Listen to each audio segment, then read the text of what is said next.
প্রশ্ন করেন তাহলে আপনি কেন করছেন বা আপনারা কেন করছেন, চট করে উত্তর দিয়ে বলে দেখেন আসলে আমরা করছি এটা এই জন্য যে এটা ভালো কাজ।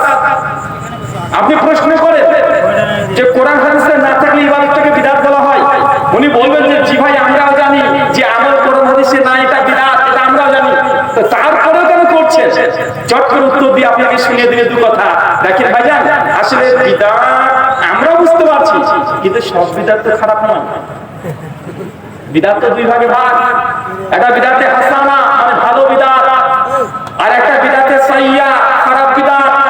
অথবা আমরা সমাজে যে বিদআতগুলো প্রতিষ্ঠিত করে রেখে দিয়েছি, বাবা মারা গেলে ঘটা করে 40 খানা, 3 দিনে মিলাদ, 7 দিনে মিলাদ, 11 দিনে মিলাদ, বুট গোনা, ছোলা গোনা, কোরআনকে খতম দেওয়া, আছে না নাই? আছে। বলছে এগুলো যদিও বিদআত, তবে এই বিদআতগুলো বিদআতে হাসানা, এটা কল্যাণকর বিদআত, এটা ভালো বিদআত, এটা খারাপ বিদআত নয়। তাই আমরা এই ইবাদতগুলো করছি। ভাই এমন তো আছে না নাই?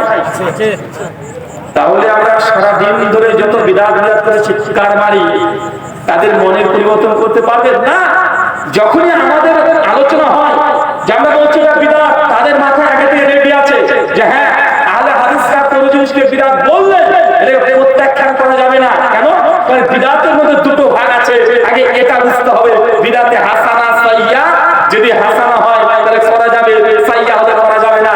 আমরা সুন্নি যারা আছি, যারা সিন্নি খাই, যারা জিলাপি খাই, যারা ঈদে মিলাদুন নবী পালন করি, আমরা তো সাইয়্যা বিদআত করি না, আমরা হাসানা বিদআত করি। অতএব আমাদের বিদআতগুলো ক্ষতিকর নয়, বরং নেকির কাজ, আছে না নাই?